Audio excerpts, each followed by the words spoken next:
Hello everyone. इसके पहले के 2 वीडियोस इस लेसन की हमने अपने चैनल पर अपलोड कर दी हैं। अगर उन्हें नहीं देखा आपने तो आप जा कर के उन्हें देख सकते हैं, लिंक आपको डिस्क्रिप्शन में मिल जाएगी। चलिए, ये थर्ड पार्ट है और ये लास्ट पार्ट भी है। चलिए इसको शुरू करते हैं। When I decided to go abroad for further studies, जब मैंने आगे की पढ़ाई के लिए विदेश जाने का निश्चय किया, I was sure, मैं निश्चित था, my grand mother would be upset, मेरी ग्रैंड मदर जो हैं वो अपसेट हो जाएंगी यानी बेचैन हो जाएंगी इस बात को सुन करके कि वो फर्दर स्टडीज़ के लिए अब्रॉड जा रहे हैं, विदेश जा रहे हैं। I would be away for 5 years, मुझे 5 वर्ष दूर रहना था। एंड एट हर एज, और उनकी उम्र पर वन कुड नेवर टेल, और उनकी उम्र के बारे में कोई कुछ कह नहीं सकता था। But my grand mother could, लेकिन मेरी ग्रैंड मदर कर सकती थी। यानी कहने का से ये है कि उस एज पर कोई कुछ कह नहीं सकता था कि वो कितने दिन तक और जीवित रह सकती हैं, लेकिन उनकी ग्रैंड मदर को उनकी एज पर विश्वास था। She was not even sentimental, यहाँ तक कि वो भावुक भी नहीं हुई। And she came to leave me at the railway station but didn't talk or show any emotion. वो मुझे छोड़ने के लिए रेलवे स्टेशन तक आई, लेकिन उन्होंने कोई इमोशन नहीं दिखाया, किसी प्रकार की भावना नहीं दिखाई, और ना ही उन्होंने किसी प्रकार की बात की। हर लिप्स मूव्ड इन प्रेयर, उनके होंठ जो है वो प्रार्थना करते रहे, मूव करते रहे, प्रेयर करते रहे। Her mind was lost in prayer, उनका माइंड जो था वो प्रेयर में लॉस्ट हो गया था, वो पूरी तरीके से उनका मस्तिष्क जो था वो प्रार्थना में खोया हुआ था। Her fingers were busy telling the beads of her rosary, उनकी जो उंगलियां थीं वो अपनी माला को डुलाने में ही व्यस्त थी, यानी अपनी माला फेरने में ही वो व्यस्त थी, उनकी उंगलियां जो थी। साइलेंटली, चुपचाप, सी किस्ड माई फोरहेड, उन्होंने मेरा माथा चूमा। एंड व्हेन आई लेफ्ट, और जब मैं चला, I cherished the most imprint as perhaps the last sign of physical contact between us. मैंने उस गीली छाप को उनकी लास्ट साइन समझ करके, उनकी अंतिम निशानी समझ करके अपने पास सहेज करके रखा। और अंतिम निशानी किसकी थी? उनकी फिजिकल कांटेक्ट की थी, यानी शारीरिक संपर्क की अंतिम निशानी समझ करके मैंने उसे सहेज करके रखा। But that was not so, लेकिन ऐसा नहीं हुआ। आफ्टर 5 years, 5 वर्षों बाद, आई केम बैक होम, मैं घर वापस आया। And was met by her at the station, और मैं उन्हें स्टेशन पर मिला। She did not look a day older, ये अभी एक दिन की भी अधिक बूढ़ी नहीं लग रही थी। She still had no time for words, अभी भी उनके पास शब्दों के लिए समय नहीं था। And while she clasped me in her arms, फिर उन्होंने मुझे अपनी बाहों में भर लिया। I could hear her reciting her prayers, मैं उन्हें प्रार्थना गाते हुए सुन सकता था। Even on the first day of my arrival, मतलब मेरे वापस आने के पहले दिन भी, her happiest moment were with her sparrows, उनका जो सबसे हैप्पीएस्ट मोमेंट था, सबसे खुशी वाला समय था, वो स्पैरोज के साथ ही बीता, चिड़ियों के साथ ही बीता। हुम सी फेड लॉन्गर, जो जिन्हें वो काफ़ी देर तक खिलाती रहीं। विद फ्रिवलस रिब्यूक्स, फ्रिवलस रिब्यूक्स मतलब होता है हल्के हल्के फटकारते हुए या उनके साथ खेलते हुए, वो काफ़ी देर तक उनको खिलाती रहीं। In the evening a change came over her, शाम के समय उनमें कुछ परिवर्तन हुआ। सी डिडंट प्रे, उन्होंने प्रेयर नहीं की। She collected the women of neighbourhood, उन्होंने आसपास की महिलाओं को इकट्ठा किया, एक पुराना ढोल लिया। एंड स्टार्टेड टू सिंग, और गाना शुरू कर दिया। फॉर सेवरल आवर्स, कई घंटों तक, सी thumped the स्टैगिंग skin of dilapidated drum, यानी उन्होंने टूटे फूटे, डिलैपिडेटेड मतलब जो जीर्ण शीर्ण हो गया हो, बहुत पुराना हो गया हो, और सेगिंग मतलब होता है ढीला ढाला। तो जो ढीला ढाला ड्रम था, उस टूटे फूटे ड्रम के ढीले ढाले स्किन को वो क्या करती रही? थंप करती रही, पीटती रही, बजाती रही। And sang the home coming of warriors, और वीरों के घर वापस आने के लिए जो गीत गाए जाते थे, उन गीतों को वो गाती रही। We had to persuade her to stop to avoiding over straining, हमें उन्हें मनाना पड़ा कि वो ज़्यादा बल ना दें इस बात पे, इस चीज़ को अधिक ना जोर देने के लिए हमें उन्हें राजी करना पड़ा, उनको मनाना पड़ा, परसुएड करना पड़ा। That was the first time, ये पहली बार था।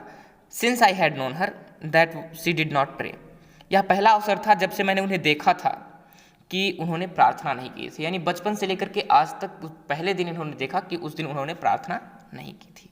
The next morning she was taken ill, अगली सुबह वो बीमार हो गई। It was a mid fever, ये हल्का सा बुखार था। And the doctor told us, doctor ने हमें बताया दैट इट वुड गो, ये उतर जाएगा। बट लेकिन my grand mother thought differently, लेकिन मेरी ग्रैंड मदर अलग तरीके से सोच रही थी। सी टोल्ड अस, उन्होंने हमें बताया, that her and was near, यानी उनका अंतिम समय नज़दीक है। सी सेड दैट, उन्होंने कहा कि सिंस ओनली अ फ्यू आवर्स बिफोर, यानी कुछ समय पहले ही केवल, the close of the last chapter of her life, यानी अपने जीवन के अंतिम समय के कुछ क्षण पहले ही, she had omitted to pray, यानी वो प्रार्थना करना भूल गई थी। She was not going to waste any more time talking to us, वो अब अपना टाइम वेस्ट नहीं करने वाली थी। She was not going to waste any more time, यानी कुछ भी समय अपना व्यर्थ करने वाली वो नहीं थी, वेस्ट करने वाली वो नहीं थी, नष्ट करने वाली वो नहीं थी।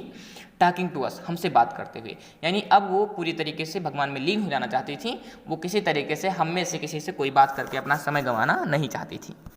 वी प्रोटेस्टेड, हमने विरोध किया। But she ignored our protest, लेकिन उन्होंने हमारे विरोध पर ध्यान नहीं दिया, इग्नोर किया हमारी प्रोटेस्ट को।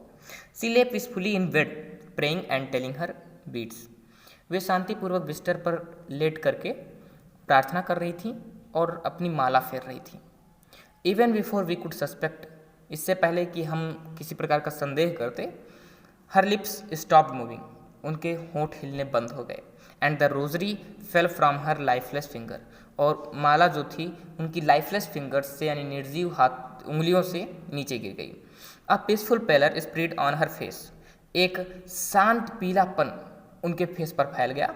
एंड और वी न्यू दैट, हम जान गए कि शी वॉज डेड, वो मर। We lifted her off the bed, हमने उन्हें बेड से उतार दिया।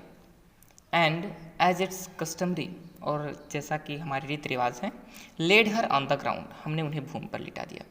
And covered her with a red shroud, और हमने उन्हें लाल कफन से ढक दिया। After a few hours of morning, कुछ घंटों के शोक मनाने के बाद, वी लेफ्ट हर, हमने उन्हें छोड़ दिया अलॉन, अकेले, to make arrangements of her funeral, ताकि हम उनकी अर्थी की जो है अरेंजमेंट्स कर पाएँ। इस अरेंजमेंट्स करने के लिए, उनकी अर्थी की व्यवस्था करने के लिए हमने उन्हें अकेला छोड़ दिया। इन द इवनिंग, शाम को, we went to her room, हम उनके कमरे में गए। विद अ क्रूड स्ट्रेचर, एक अर्थी के साथ। क्रूड स्ट्रेचर यहाँ पर अर्थी के लिए प्रयुक्त हुआ है। To take her to be cremated, ताकि हम उन्हें ले आ पाएँ जलाने के लिए या दाह संस्कार के लिए हम उन्हें ले जाएं, इसलिए हम क्रूड स्ट्रेचर के साथ हम उनके रूम में गए। द सन वॉज सिटिंग, सूर्य डूब रहा था।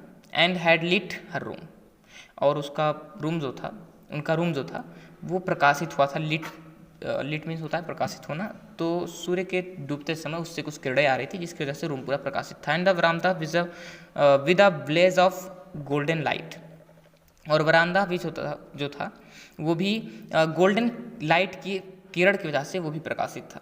वे स्टॉप्ड, हम रुक गए। Half way in the courtyard, हम आंगन में बीच में ही रुक गए। हम हाफ वे मीन्स आधे रास्ते में ही, हम आंगन में ही आधे में रुक गए।